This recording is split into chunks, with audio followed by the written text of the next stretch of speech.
comunicación más fluida. Como siempre, empecemos entonces nuestro devocional diciéndole a Dios omnipotente y misericordioso Padre, hemos errado y nos hemos extraviado de tus caminos como ovejas perdidas. Hemos seguido demasiado los designios y deseos de nuestro propio corazón y hemos faltado a tus santas leyes. Hemos dejado de hacer lo que debíamos haber hecho y hemos hecho lo que no debíamos hacer y en nosotros no hay salud. Mas tú, oh Señor, compadécete de nosotros, humildes pecadores. Libra, oh Dios, a los que confiesan sus culpas. Restaura a los que se arrepienten según tus promesas declaradas al género humano en Jesucristo nuestro Señor. Y concédenos, oh Padre misericordioso, por su amor, que de aquí en adelante vivamos una vida sobria, santa y justa, para la gloria de tu santo nombre. Amén. Padre nuestro que estás en el cielo, santificado es tu nombre. Venga a nosotros tu reino. Hágase, Señor, tu voluntad en la tierra y en el cielo. Danos hoy el pan de cada día y perdona nuestras ofensas, como perdonamos también a quien nos ofende. Y no permitas que caigamos en la tentación y líbranos del maligno. Amén. Porque tuyo es el reino, el poder y la gloria por los siglos de los siglos. Amén. Bueno, continuando con la temática que nos hemos propuesto, hoy hablaremos sobre algo que toca el corazón de cada uno de los hogares, bien sea que se estén construyendo estos hogares desde la perspectiva del matrimonio sacramental o no. Como quiera que sea, son hogares y todos indistintamente atraviesan por las mismas dificultades. El tema de hoy entonces es la conexión y la desconexión en la pareja. La conexión y la desconexión. Vamos a tocar 5 puntos que tienen que ver con esto de la conexión y la desconexión. Ayer hablábamos de los inconvenientes más comunes en la convivencia de los primeros 5 años.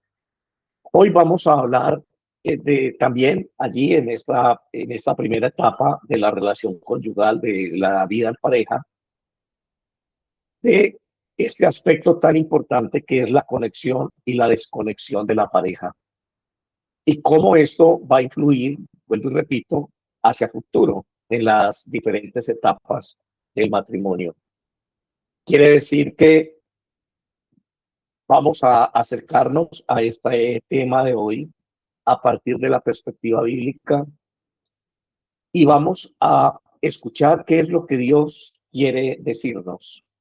La psicología habla del tema en muchos tratados, de muchas formas, pero la palabra de Dios, la Biblia, viene haciéndolo hace ya más de 2000 años, desde la época del Antiguo Testamento, incluso como lo van a ver enseguida. Vamos a tocar entonces este tema, como les digo, en 5 aspectos, y el primero es la comunicación. Pero no sin antes, vamos a leer 2 textos áureos para poder darle un enfoque bíblico a esta disertación. Génesis 2:24 dice: por tanto, dejará el hombre a su padre y a su madre y se unirá a su mujer y serán una sola carne. Ayer hablábamos acerca de esto, ¿no? Que decidir tomar a una persona como compañero de vida, independientemente si estamos haciéndolo bajo el vínculo del matrimonio o sin el vínculo del matrimonio, como quiera que sea, delante de Dios, ese pacto es un hecho y Él empieza a mirarnos como una sola estructura, como una sola persona, una sola carne. Decíamos que el matrimonio se consuma, perdón, en el pacto de sangre que se efectúa cuando hay la unión sexual. Es allí donde se consuma el matrimonio, es allí donde las 2 personas, en virtud de esta actividad, se convierten en una sola a los ojos de Dios. Y por eso de allí se deriva toda la teología sacramental del matrimonio, que exige santidad en el sentido de una mutua entrega y exige también fidelidad permanente a estos votos. La Biblia en el Nuevo Testamento nos habla de que honroso debe ser el matrimonio y el hecho sin mancilla. La santidad del matrimonio entonces es fundamental desde la perspectiva de la Sagrada Escritura.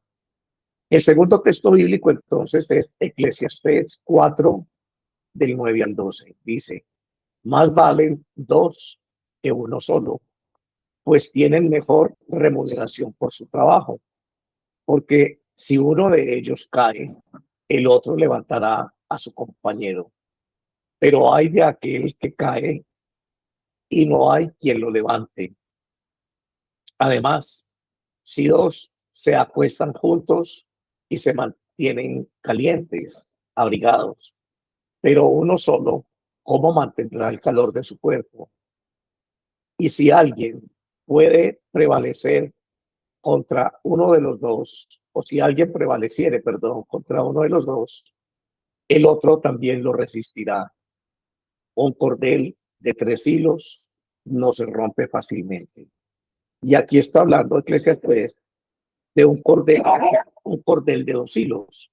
Un cordel de 2 hilos, pues, es la unión del hombre y la mujer. Y cuando habla de un cordel de 3 hilos, entonces está incluyendo a Dios en esa pareja. Ya el matrimonio empieza a ser una trilogía. Y vuelvo y hago la diferencia. Hay parejas que están viviendo y tratando de construir un hogar desde su voluntad, desde su perspectiva, desde su esfuerzo personal. Y hay parejas que lo hacen incluyendo a Dios en sus vidas. A ese respecto, este texto de Eclesiastés dice que una cuerda que tiene 3 hilos es mucho más resistente que una cuerda que tiene 2 hilos. Bueno, Génesis 2:24 para iniciar entonces a abordar ese tema en estos 5 aspectos que acabo de proponerles. Dice, por tanto, dejará el hombre a su padre y a su madre, se unirá a su mujer y serán una sola carne. Esta unión no es solamente física, esta unión debe ser emocional, espiritual y debe ser una unión diaria. Cuando Dios diseñó la convivencia, pensó en la conexión profunda. Cuando Dios diseñó el modelo de convivencia en pareja, estaba pensando en una conexión profunda, no en una coexistencia. Coexistir puede conllevar a hacerlo con ciertas distancias, con ciertas reservas. Una conexión profunda, que es el modelo divino, no admite estas posibilidades. ¿Qué pasa entonces cuando esa conexión se debilita? ¿Qué factores nos acercan y qué factores nos alejan en ese propósito de conexión profunda que Dios tiene para quienes están tratando de formar un hogar a través de una vida matrimonial? La Biblia entonces nos habla a este respecto. En primer lugar, el primero de estos aspectos entonces es la comunicación. Cada uno de estos aspectos puede acercarnos en una comunión profunda o nos puede generar distancia. La comunicación entonces es el primer aspecto. Efesios 4:29 nos enseña el apóstol Pablo diciéndonos, ninguna palabra corrompida salga de vuestra boca, sino la que sea buena para la necesaria edificación, a fin de dar gracias a los oyentes. La conexión en la pareja se construye con palabras, palabras que edifiquen y que no destruyan, palabras que validen las emociones del otro, palabras que expresen las necesidades sin acusar al otro.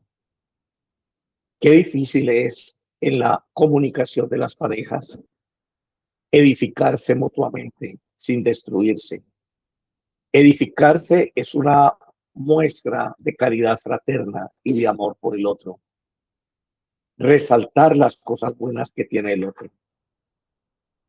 Elogiar las virtudes que tenga el otro. Y de esa manera validar las emociones del otro. Cuando el otro esté triste, cuando el otro esté afligido, cuando el otro esté pasando por un momento de dificultad en su fe, cuando el otro tenga dificultad para comprender el plan de Dios a través de las dificultades de la vida, es importante validar las emociones del otro, hacer que en nuestro diálogo el otro se sienta escuchado, se sienta comprendido. Y también en esa comunicación es importante expresar lo que necesitamos, pero hacerlo sin acusar al otro. Un ejemplo práctico es aquel que poníamos ayer sobre el desorden. En vez de decirle a una persona acusándolo, no vuelva a dejar los calcetines en la sala o los zapatos en la sala. Qué bueno encontrar la manera, sin acusarlo, sin hacerle sentir culpa, expresar la necesidad, la manera de expresar la necesidad que tenemos de vivir en orden. ¿Cuánto influye el orden en mi estado de ánimo? ¿Cuánto influye el orden en mi disposición anímica? Qué bueno que nosotros podamos aprender a hablar edificándonos, validándonos y expresando lo que queremos sin acusar al otro. Cuando hablamos con empatía, que es básicamente lo que acabo de decir, sin ser reactivos, sin estar a la defensiva, estamos obedeciendo el mandato bíblico de Proverbios 15, versículo 1, que dice, la palabra blanda o la palabra tranquila, la voz acallada, una palabra suave, aquieta la ira. Qué bueno que nosotros podamos grabarnos este versículo este primer versículo del capítulo 15 de Proverbios. Una palabra tranquila, una palabra apacible, aplaca la ira. ¿Cómo evitar entonces la desconexión desde el punto de vista de la comunicación? La desconexión entra cuando caemos en lo que Santiago advierte a la iglesia en el capítulo 1, versículo 19. Todo hombre sea pronto para escuchar y tardo para hablar, tardo para la ira. Cuando nos volvemos rápidos para acusar, lentos para escuchar el otro y permitimos que la ira se acumule en nuestro interior, estamos abriendo la puerta al distanciamiento. Pues Santiago nos está advirtiendo que seamos prontos para escuchar y lentos para hablar, para enojarnos, que tengamos control de nuestros sentimientos. Solamente así nosotros podemos tener una comunicación asertiva, una comunicación que edifique, que valide al otro. Podríamos expresar entonces nuestras necesidades sin hacer sentir culpable a la otra persona. También nos enseña el apóstol Pablo a través de la carta que le escribe a los Efesios, en el capítulo 4, en el versículo 26, diciéndonos, el conflicto no resuelto es el cementerio de la conexión emocional. Y básicamente lo dice con esta forma de expresión que usa la iglesia de Éfeso. Dice, no se ponga el sol sobre vuestro enojo. Que no se ponga el sol sobre nuestro enojo. O sea, si tenemos enojos, si tenemos iras, si tenemos dificultades en la comunicación, no permitamos que llegue la noche, que se ponga el sol sobre nuestro enojo. Antes de que llegue la oscuridad, a marcar el término de un día, debemos nosotros haber establecido ese puente que restaura la conexión. Permitir que esto no suceda es permitir que la noche, las tinieblas de la noche, sepulten ese malentendido, porque el día siguiente es un nuevo día, el día anterior ya es pasado. Lo que no arreglemos nosotros en la comunicación antes de que se ponga el sol, entonces va a quedar sepultado en la oscuridad de la noche. Y es por eso que todo conflicto no resuelto es o forma parte del cementerio de la conexión emocional. ¿Cuántas cosas hay sepultadas ya en nuestra relación? Cosas que tienen que ver con la comunicación. Desde allí siguen marcando, determinando la forma en que nos comunicamos. Qué bueno nosotros poder desenterrar esas cosas. Qué bueno nosotros poder anular ese cementerio, ese mundo de oscuridad y de tinieblas que ha estado reinando y demarcando la forma en que nos comunicamos con la persona que amamos. En segundo lugar, el segundo aspecto es la intimidad emocional y sexual. El diseño de Dios para esta conexión está claramente descrito a través de Pablo en la primera carta a los Corintios, en los versículos 3 al 5. El marido cumpla con la mujer el deber conyugal y asimismo la mujer con el marido. No os neguéis el uno al otro, a no ser de común acuerdo, y eso solamente por un tiempo para entregarse a la oración. No os neguéis el uno al otro. El marido cumpla con el deber conyugal, asimismo la mujer con el marido. Y es que una visión morbosa de este texto ha hecho que posturas muy feministas o muy machistas hayan eh, dado una interpretación de sometimiento, de esclavitud. Cuando se presenta esta verdad bíblica de esa manera, es alienante. ¿Cómo es posible que la iglesia le pida a una mujer que siempre tenga que estar dispuesta cada vez que el esposo quiera o viceversa? Eso es esclavitud sexual. No es así.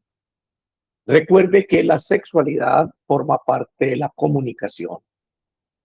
Mayormente el afecto, el amor fraterno, encuentran en la ternura de las caricias y en la mutua entrega su máxima expresión.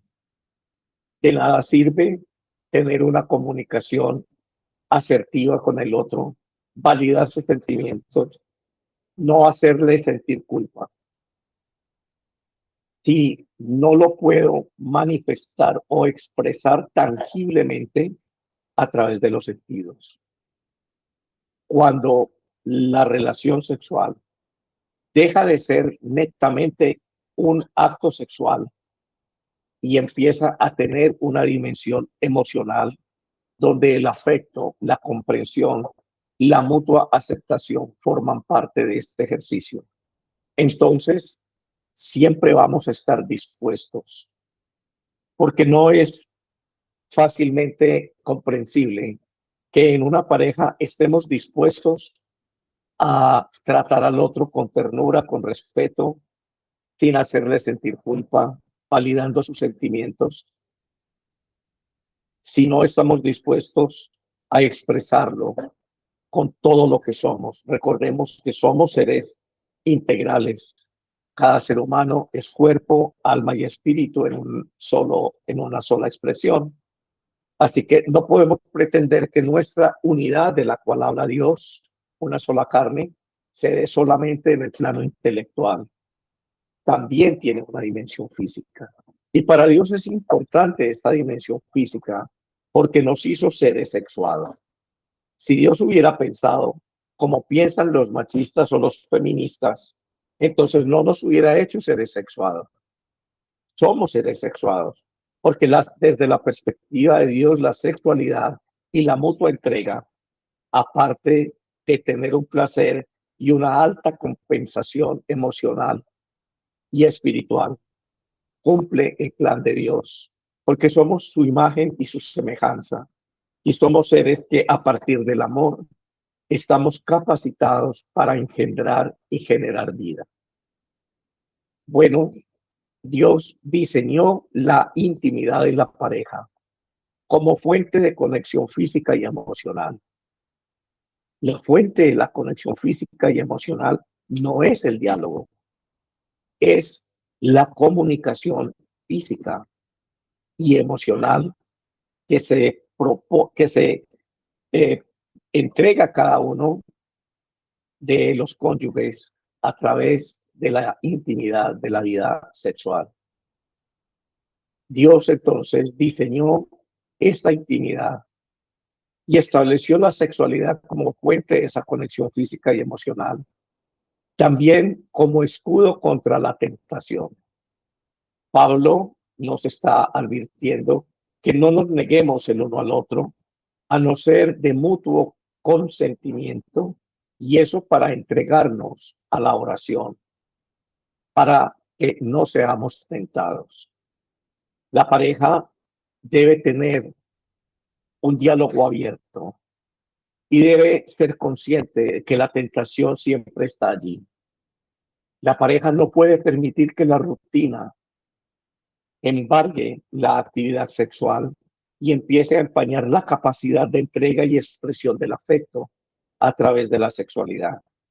Entonces el Espíritu Santo les guía a decir, hagamos un trato en estos 15 días o en estos próximos 8 o 10 días, oremos juntos, separemos un tiempo, vamos a orar específicamente para que Dios nos enseñe nuevas formas de amarnos, nuevas formas de explorarnos, nuevas formas de vernos, para que nos dé motivos para desearnos, para que Dios tome control de la libido y la asocie a ideas nobles respecto al otro, para cerrarle la puerta a Satanás, que no establezca en mi mente motivos diversos para afectar la libido.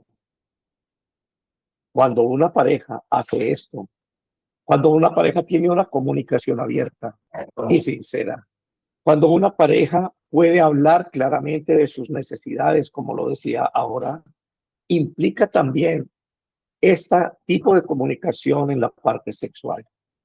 La sexualidad implica, conlleva un conocimiento, una exploración, una entrega total de lo que me gusta, de lo que no me gusta, de las cosas que estoy cambiando, de aquellas cosas que ya no me están gustando tanto, pero estoy experimentando esto otro que también me gusta, para no caer en la rutina, pero no hacerlo desde el punto de vista de nuestro conocimiento y de nuestra intuición racional.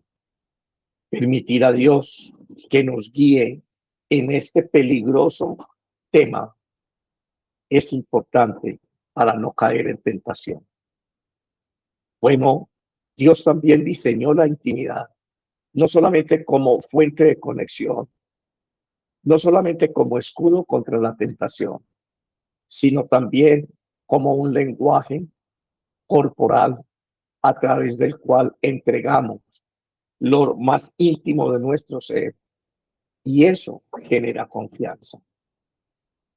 Los celos huyen de la mentalidad, de la experiencia de las parejas, cuando en su intimidad se genera la confianza de que es muy difícil que el otro vaya a encontrar verdadera satisfacción sexual en una experiencia ocasional.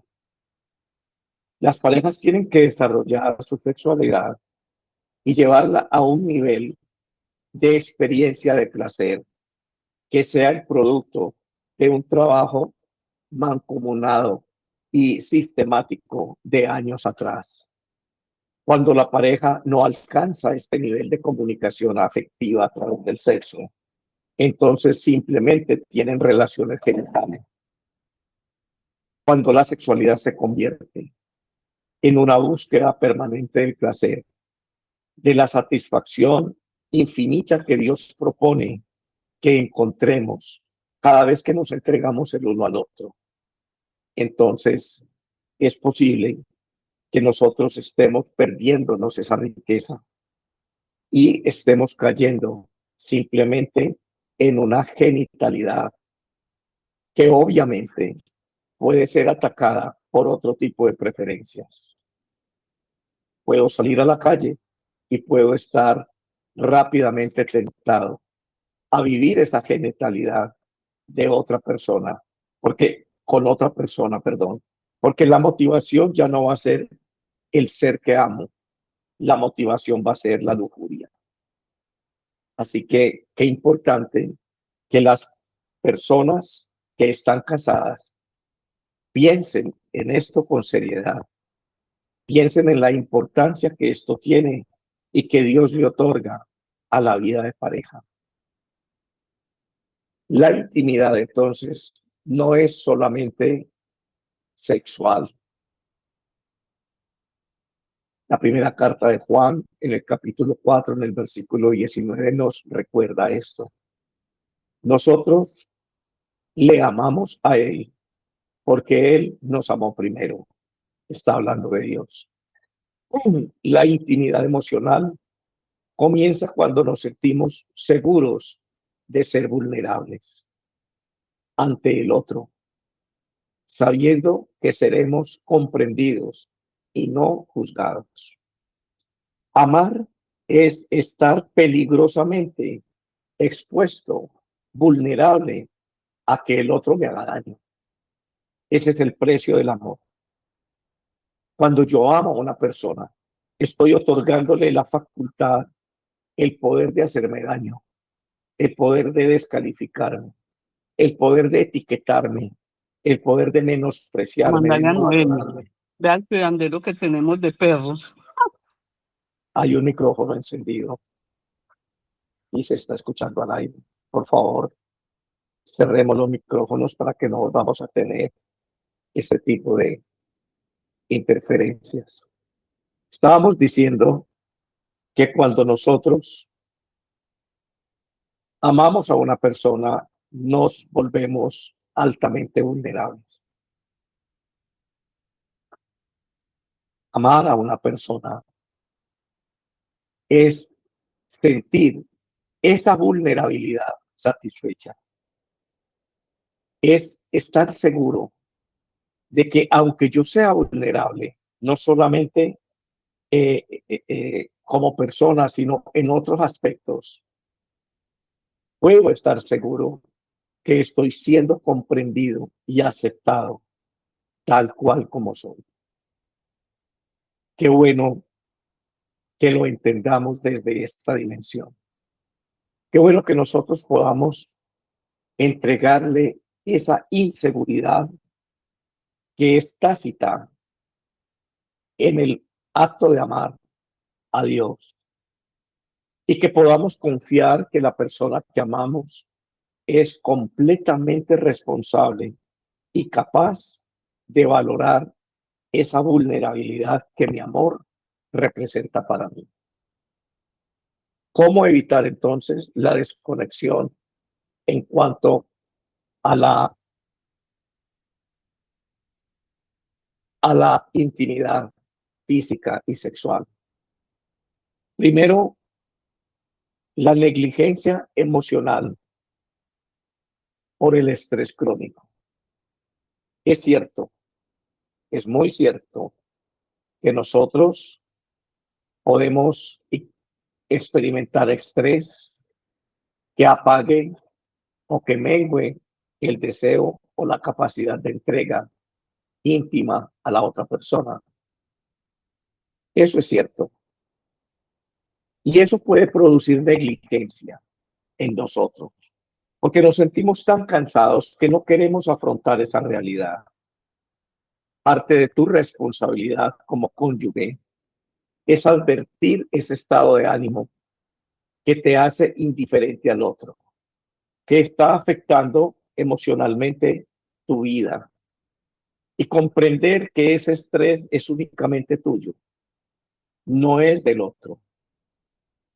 El otro no tiene la culpa, el otro tiene el derecho a que tú seas madura o maduro y puedas comprender la necesidad de combatir, de remediar, de repensar por qué razón te estás sintiendo tan estresado. No estamos diciendo que las dificultades de la vida cotidiana no nos afecten, sí nos afectan, pero tenemos la responsabilidad conyugal de poner esas preocupaciones en su justa dimensión. En segundo lugar, evitamos la no conexión en la relación conyugal, afrontando las diferencias en cuanto al deseo, diferencias no acordadas. Hay diferencias, obviamente, y deben haber acuerdos. ¿Cómo nos comportamos? ¿Cómo nos sentimos? ¿Cómo lo hacemos? A este respecto, hay toda una conferencia que se va a dictar en el taller, que va a ser muy enriquecedora, porque vamos a terminar mostrando cómo a través de la vida conyugal se produce el perdón y se produce la verdadera sanación interior. Es enriquecedor podernos acercar a estos temas. Desafortunadamente aquí no es posible hacerlo, pero que nos basta entonces con acercarnos al concepto. Cada miembro de la pareja debe decir y evaluar permanentemente si está verdaderamente satisfecho emocional, física y espiritualmente después de cada encuentro sexual y durante la práctica de la vida sexual en periodos de tiempo relativamente cortos hacia atrás. Un ejemplo es marzo, cómo ha transcurrido nuestra comunicación íntima, cómo hemos vivido la sexualidad este año, qué cosas han sucedido que han marcado nuestra experiencia. ¿Han sido cosas buenas o han sido cosas malas? Las hemos hablado con suficiente confianza y tranquilidad. A esta altura del año yo realmente sí me siento reconocido y valorado por el otro. ¿Cómo ha afectado o cómo me siento yo en este momento sabiendo que mi amor me hace vulnerable? ¿Qué tan seguro estoy del otro? ¿Cuántas veces nos hemos puesto de acuerdo para orar y que la tentación no nos embargue? Bueno, el tercer aspecto es la autonomía y el equilibrio. Ayer decíamos que las parejas contemporáneas tienden a decir, yo necesito mi espacio, yo necesito mi autonomía, yo necesito ser yo. De alguna manera es cierto, pero recordemos que antes de ser esposos somos hijos de Dios. Recordemos que nuestra vida se la entregamos completamente a Cristo, que Él es el Señor de nuestras vidas, que nuestra vocación cristiana, que es primero a nuestra vocación de esposos o esposas, es crucificar cada día el viejo hombre en la cruz de Cristo. Así que cuando hablamos de esos espacios, definitivamente dentro de la perspectiva cristiana, estamos hablando de espacios con Dios. Para nada estamos haciendo referencia a espacios personales que nos pueden llevar a construir una vida paralela, a no entregarnos 100% a esa unidad permanente de espíritu que Dios pretende que sea la vida matrimonial. Esa autonomía, miremosla a través del libro del Eclesiastés, entre los versículos 9 y 12. 9 y 12, perdón, dice, mejor es tener compañía que estar solo. Y si uno prevalece contra el otro, dos le resistirán. Y el cordón de tres dobleces no se rompe pronto. El tercero en este cordón es Cristo. Cristo está en el corazón de cada cónyuge. Cristo está en la vida de cada cónyuge. Porque antes del pacto del matrimonio hicimos un pacto de vida eterna con Dios. Así que cuando el matrimonio está compuesto por tres voluntades, la voluntad de él, la de ella y la de Dios en sus vidas, entonces es una cuerda fuerte que no se va a romper fácilmente. Ese espacio, esa autonomía que yo estoy pidiendo, es la vida de Dios que hay en mí. Y es un error en las parejas cristianas tratar de corregirse y moldearse basados en la palabra de Dios. Es que usted debe hacer esto porque Dios quiere que usted haga esto.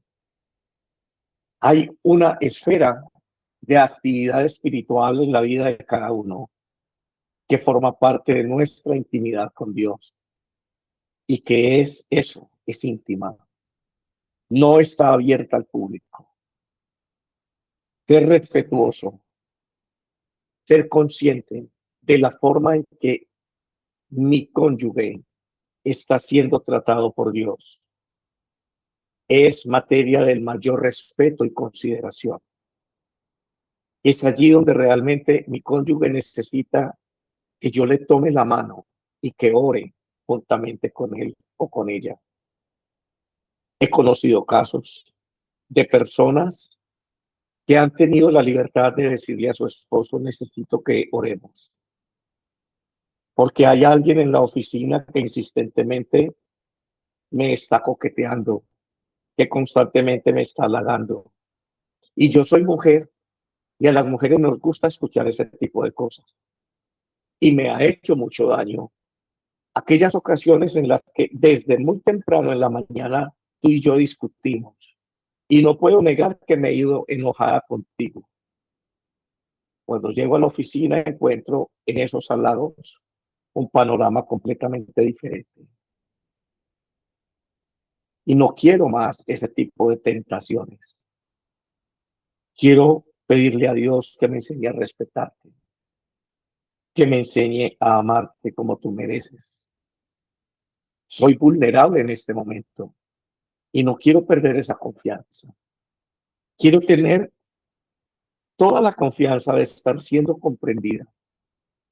Oremos para que Dios me dé fortaleza. Yo les digo una cosa, hermanos, ella puede tomarse el tiempo que sea necesario o el tiempo que ella estime orando sola por este asunto. Y va a tener una relativa fortaleza espiritual para vencer ese tipo de situaciones.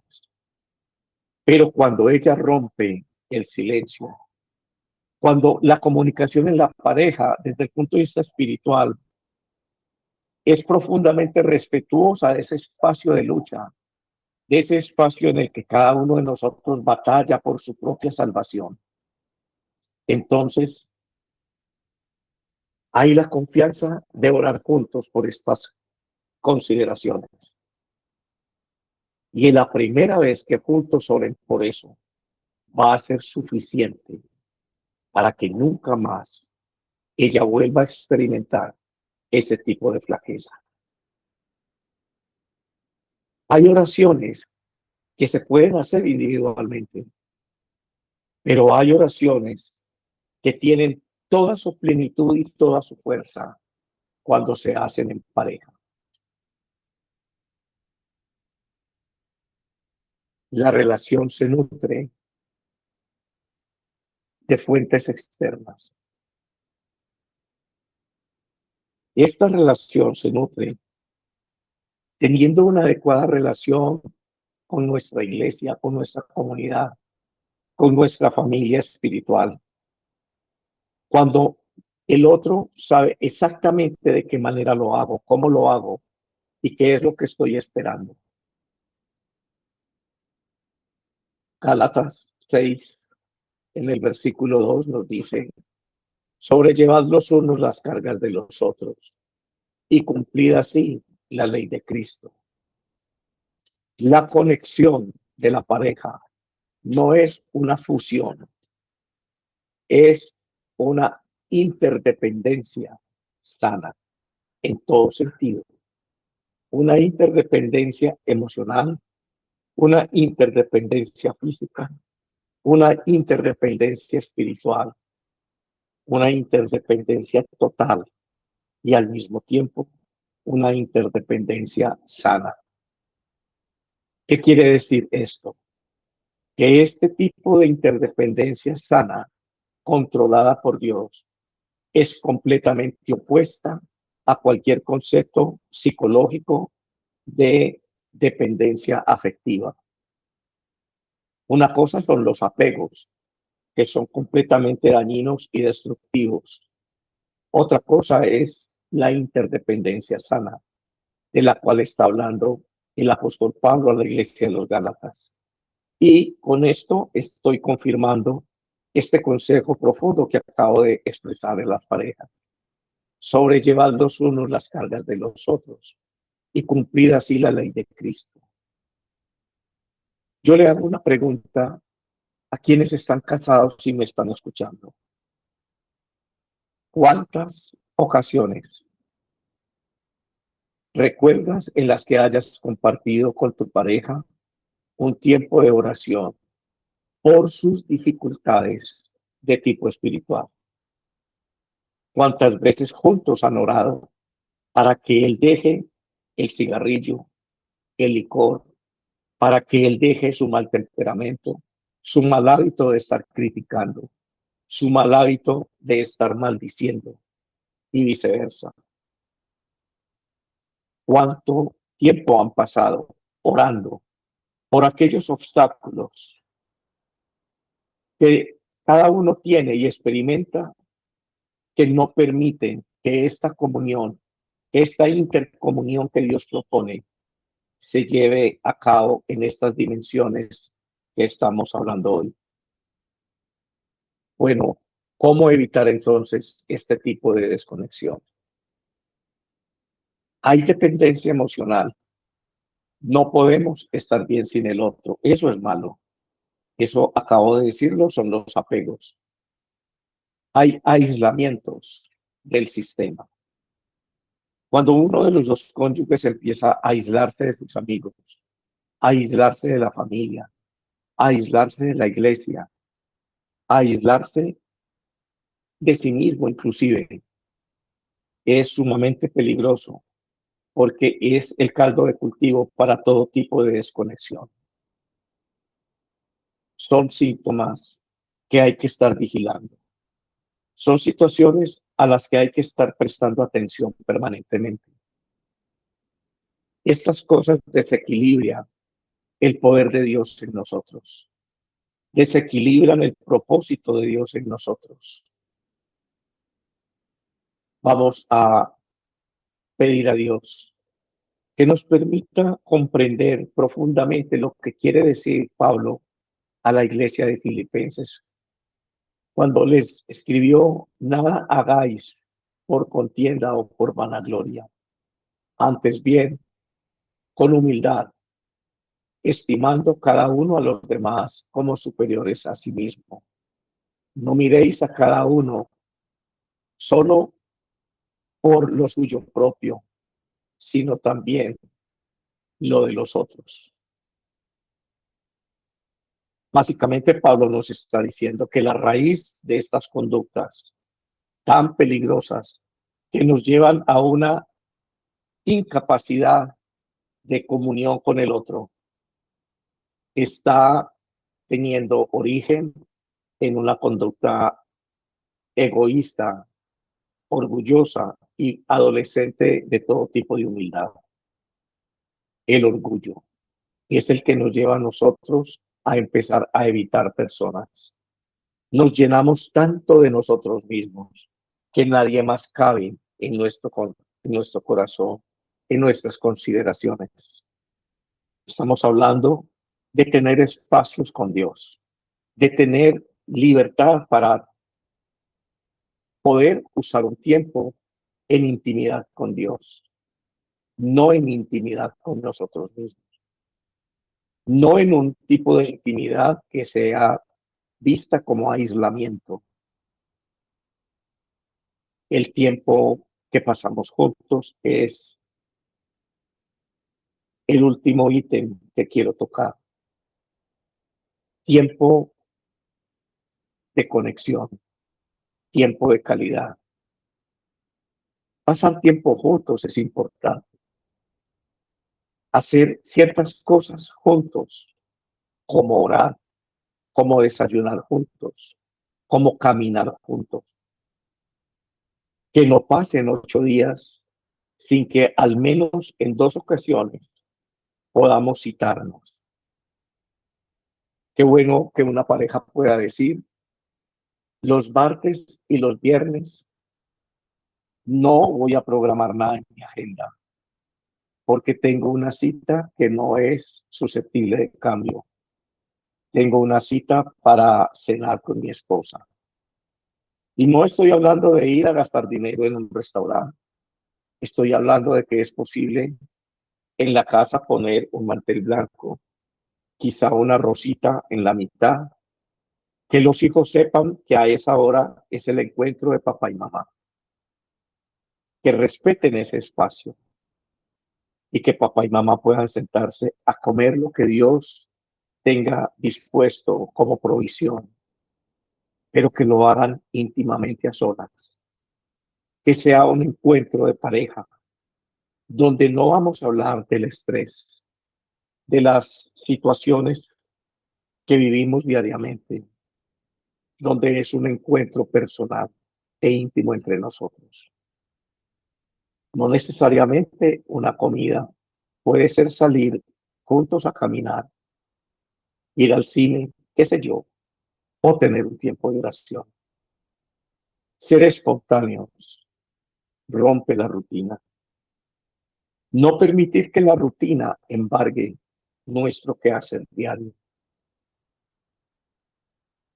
Cantares, el libro de Cantares dice en el capítulo 2, versículos 10 al 13, levántate, amiga mía, hermosa mía, y ven, porque he aquí ha pasado ya el invierno, y las lluvias se fueron, y se acabaron las lluvias. La relación necesita un nuevo renacer, un llamado a volver a empezar una nueva etapa, un llamado constante a no vivir en el piloto automático, un llamado constante a decir, ya pasó el invierno, ahora viene la primavera. Adoptemos una conducta, adoptemos una postura diferente frente a nuestra vida, porque el entorno ya no es un entorno de lluvias y oscuridad.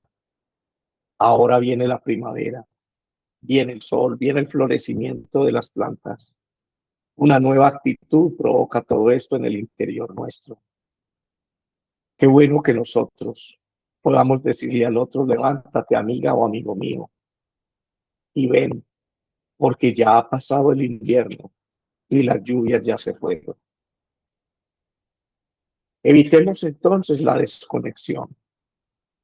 No permitamos que la rutina mate aquel tipo de complicidad, aquel tipo de enamoramiento permanente, de coquetería que debe haber entre la pareja. No permitamos que las responsabilidades absorban todo nuestro tiempo. Saquemos tiempo para estar a solas. Y no permitamos